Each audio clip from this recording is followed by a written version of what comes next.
నక్క కొంగ ఎత్తుకు పై ఎత్తు. ఒకానొక అడవిలో నక్క కొంగ మంచి మిత్రులుగా వెలిగేవారు. ఒకరోజు నక్క తన మిత్రుడైన కొంగను భోజనానికి ఆహ్వానించింది. మిత్రమా, నీవు తప్పకుండా రావాలి, నీకిష్టమైనది చేసి పెడతాను అంటూ మరీ మరీ చెప్పింది. నీవు మరీ అన్నిసార్లు చెప్పాలా? నేను ఖచ్చితంగా వస్తాను. మనం తింటూ కబుర్లు చెప్పుకుంటూ హాయిగా గడుపుదాం అని కొంగ సంతోషంగా ఒప్పుకుంది. సాయంత్రం నక్క భోజనం తయారు చేయడం మొదలుపెట్టింది. నక్కకు అత్యాశ ఎక్కువ. కొంగను భోజనానికైతే పిలిచింది కాని అది ఎక్కువ తినేస్తుందేమో అని భయం పట్టుకుంది. తీవ్రంగా ఆలోచించి ఒక పథకం సిద్ధం చేసుకుంది. అనుకున్న సమయానికి కొంగ నక్క ఇంటికి వచ్చింది.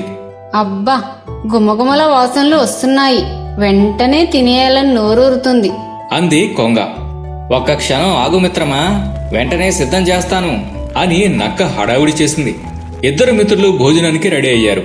నక్క ఇద్దరికీ భోజనం చదునైన పళ్ళాలలో పెట్టింది. పళ్ళెం అలా చదునుగా ఉండడంతో కొంగ తన పొడవైన ముక్కుతో తినలేకపోయింది. పాపం, ఏదో కష్టపడుతూ కొంచెం కొంచెం ప్రయత్నించినా అస్సలు సాధ్యపడలేదు.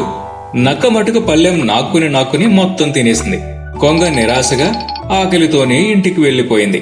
కొంగ భోజనం కూడా తనకే మిగిలిపోయినందుకు నక్క చాలా ఆనందపడింది. కొన్ని రోజులు గడిచాయి. ఈసారి కొంగ నక్కని భోజనానికి పిలిచింది.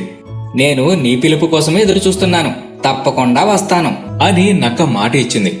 అనుకున్న సమయానికంటే ముందే నక్క కొంగ ఇంటికి వెళ్ళింది.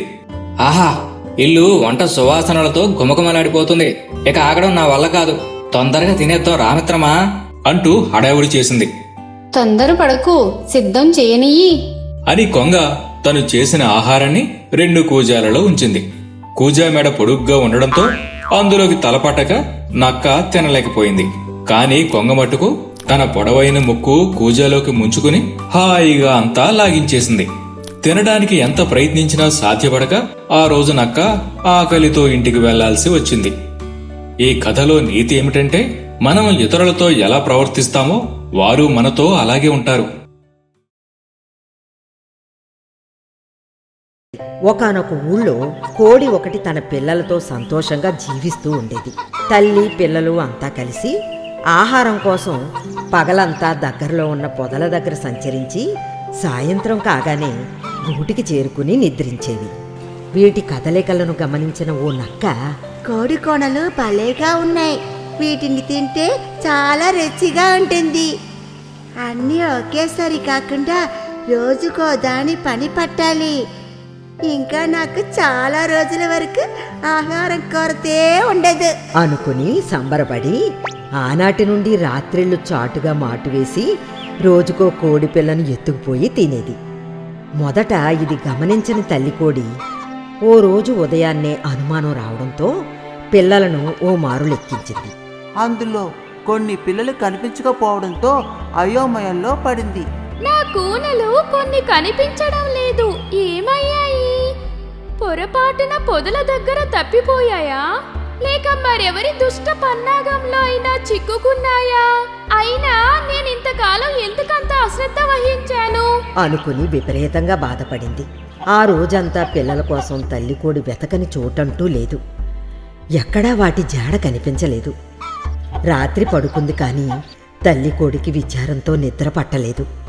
సరిగ్గా అదే సమయంలో బిందె దొర్లిన అలికిడి అవడంతో అటుగా చూసింది. నక్క ఆ కోడి పిల్లని ఎత్తుకుపోవడం గమనించింది. పాపం, అది చూసిన తల్లికోడికి పట్టరాని కోపం దుఃఖం ఒకేసారి కలిగాయి. కాని తను నిస్సహాయురాలు. ఆ జిత్తుల మారి నక్కకి తగిన బుద్ధి చెప్పి మిగిలిన పిల్లలనైనా కాపాడుకోవాలని ఆ రాత్రంతా నిద్రపోకుండా తీవ్రంగా ఆలోచించి ఓ నిర్ణయానికి వచ్చింది. తెల్లారగానే చాలా చోట్లకు తిరిగి నక్కకు బాగా ఇష్టమైన మేక మాంసాన్ని సంపాదించింది. దాన్ని ఓ బిందులో ఉంచింది. ఎప్పట్లాగే నక్క ఆ రాత్రి కూడా వచ్చింది. దానికి ముందుగా ఘుమఘుమల వాసన రావడంతో బిందె దగ్గరకు వెళ్ళి లోపలకు చూసింది. బిందులో దానికి చాలా ఇష్టమైన మాంసం కనిపించింది. ఆహా, ఇవాళ నా పంట పడినట్టుంది.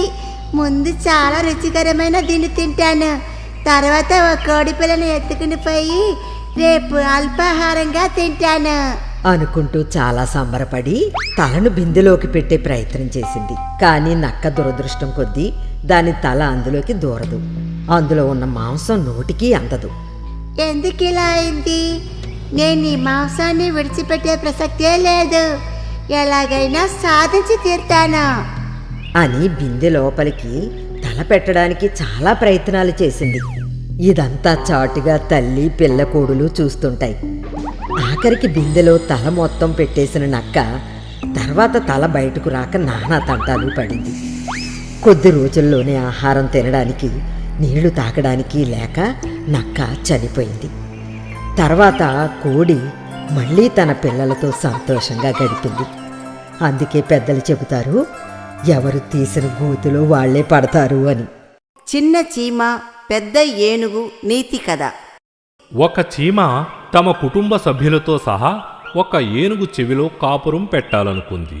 ఆ చీమ ఏనుగు ముందు నిల్చొని పెద్దగా అరుస్తూ, ఓ ఏనుగు, నా మాట విను. నేను నా కుటుంబ సభ్యులు నీ చెవిలో నివసించేందుకు నిర్ణయించుకున్నాం. నీకు 1 వారం అవకాశం ఇస్తున్నాను. నువ్వు ఆలోచించు. నీకేదైనా అభ్యంతరాలు ఉంటే చెప్పు. ఆ అభ్యంతరాలు సరైనవో కావో అని మేము చర్చించుకుంటాం, సరేనా? అంది. తను ఎదురుగా ఓ చీమ ఉందని, అదేదో అడుగుతుందని తెలియని ఏనుగు తన పనేదో తాను చేసుకుంటూ ఉంది. ఏదైనా అభ్యంతరం చెబుతుందేమోనని ఆహారాన్ని మోసుకెళుతూ చీమ అప్పుడప్పుడు ఏనుగుకేసి చూసేది. వారం రోజులయ్యింది. ఏనుగుకు చీమ ఇచ్చిన గడువు ముగిసింది. ఏనుగుకి ఎలాంటి అభ్యంతరం లేదనుకొని తనకు తానే ఒక నిర్ణయానికి వచ్చింది చీమ. ఏమాత్రం ఆలస్యం చెయ్యకుండా చీమ తన కుటుంబ సభ్యులతో ఏనుగు చెవిలో నివసించేందుకు సమాయత్తమయ్యింది. చీమ భార్య, చీమ పిల్లలు ఏనుగు చెవిలో కాపురం పెట్టాయి. ఏనుగు చెవిలో చీమల కుటుంబం మొత్తం హాయిగా గడిపింది. 1 నెల రోజులు దాటాయి. చీమ భార్యకు ఇంకా ఆ చోటులోనే ఉండాలనిపించలేదు. వెంటనే అది తన భర్తతో మరి ఎక్కడికైనా వెళదాం అని చెప్పింది. ఇంతకాలం తమకు ఆశ్రయం ఇచ్చిన ఏనుగు మనస్సు ఏమాత్రం నొప్పించక దాని చెవిలో నుంచి బయటకు రావాలనుకున్నాయి చీమలు. యజమాని చీమ ఏనుగుతో ఎంతో సున్నితంగా ఇలా చెప్పింది. ఓ ఏనుగు, మేము మరో చోటికి వెళ్ళాలనుకున్నాం. నీ చెవిలో మేము హాయిగానే ఉన్నాం. ఏ ఇబ్బంది పడలేదు. నీ చెవి పెద్దదిగానే ఉంది. మేము దర్జాగా ఉండడానికి, షికార్లు చేయడానికి సువిశాలంగా హాయిగా ఉంది. కానీ ఒక ఎద్దుకాడలో నివాసం ఉంటున్న తన మిత్రుల్ని కలవాలని నా భార్య ఆశపడుతోంది. నీకు ఈ విషయంలో ఎలాంటి అభ్యంతరమూ ఉండదనుకుంటాను. అలా ఒకవేళ అభ్యంతరం ఉంటే వారం రోజులో చెప్పు. వారం రోజులయ్యింది. ఏనుగు మళ్ళీ ఏం చెప్పలేదు. ఎందుకంటే తన చెవిలో చీమలు ఉన్న సంగతి ఆ ఏనుగుకి తెలిస్తేగా. చీమ కుటుంబం ఏనుగు చెవిలో నుంచి బయటకు వచ్చేసి తొండం మీదగా చేరి వెళ్ళి వస్తామంటూ వీడ్కోలు పలుకుతుండగా ఈగ వచ్చి చీమల పక్కనే తొండం మీద వాలింది. ఈగను తోలడానికి ఏనుగు ఒక్కసారిగా తొండం జాడించింది. ఇంకే ఈగ గాలిలోకి ఎగిరిపోయింది. చీమలు దగ్గరలో ఉన్న నదిలోకి ఎగిరి పడ్డాయి. ఏనుగు వైఖరి బట్టి తెలుసుకోవాల్సిందేంటంటే, నువ్వు ఉన్నావన్న విషయాన్ని అందరూ గుర్తించాల్సిన పని లేదు. ఎవరి జీవితం వారిది. పులితోలు కప్పుకున్న గాడిద కథ. పూర్వం ఒక గ్రామంలో ఒక చాకలివాడు ఉండేవాడు. అతని మొత్తం ఓ గాడిద ఉండేది. అయితే అది పని దగ్గరకొచ్చేసరికి ఏదో ఒక సాకు చూపి బట్టలు మోయకుండా యజమానిని రోజూ మోసం చేసేది. అలా కొన్ని రోజులు భరించిన చాకలి ఇక గాడిదను మేపడం భారంగా మారడంతో దాన్ని వదిలించుకుంటాడు. ఇంతకాలం యజమాని అన్నీ అమర్చి పెట్టడంతో హాయిగా కాలం వెళ్లదీసిన గాడిదకు మొదటిసారి ఆకలి కష్టాలు తెలుస్తాయి. దాంతో మేత కోసం పంట పొలాల్లోకి వెళ్ళింది. పంటను నాశనం చేస్తున్న గాడిదను చూడగానే కాపలా వాళ్ళు కోపంతో దాన్ని పరిగెత్తించి కొట్టారు. కొంతకాలం నీళ్లు తాగి కడుపు నింపుకున్న గాడిదకు ఓనాడు అడవి గుండా వెళుతుంటే పులితోలు కనిపించింది. దాన్ని చూడగానే గాడిద మెదడుకు చటుక్కున ఓ ఉపాయం తట్టింది. ఆ వెంటనే దాన్ని అమలు చేసేస్తుంది. అదేంటంటే పులితోలును కప్పుకుని ఆ గాడిద పంట పొలాల్లోకి వెళ్ళింది. పులితోలు కప్పుకున్న గాడిదను చూసిన చేలల్లోని కాపలాదారులు అయ్యి బాబోయ్, పులి పులి వచ్చింది అని భయపడి పరుగులు తీశారు. దాంతో ఆ గాడిద చేలల్లో తనకిష్టమైన ఆహారాన్ని కడుపారా తిన్నది. ఆ సంఘటన తర్వాత భయంతో ఆ పులిని ఏం చేయగలం? అంటూ గ్రామస్తులు ఊరుకుండిపోవడంతో గాడిదకు ఆకలి అనిపించిన ప్రతిసారి చేలల్లో ఇష్టానుసారంగా తిరిగింది. అయితే ఆ ఊర్లోనే ఉంటున్న ధైర్యశాలి ఒకడు ఈ పులి సంగతి ఏంటో తేల్చుకోవాలని నిశ్చయించుకున్నాడు. ఎవరికీ తెలియకుండా పొలాల దగ్గర చాటుగా మాటు వేశాడు. కొంత సమయానికి అక్కడకు వచ్చిన గాడిద పులితోలు ముసుగులో చేలల్లో పడి పైరుల్ని మేయసాగింది. పులి దర్జాను చూడగానే ఆ ధైర్యశాలి వెన్నులో ఒకంత వణుకు పుట్టింది. అయినా సమయం కోసం వేచి చూడసాగాడు. ఇంతలో ఉన్నట్టుండి దూరంగా గాడిదలు ఓండ్ర పెట్టాయి.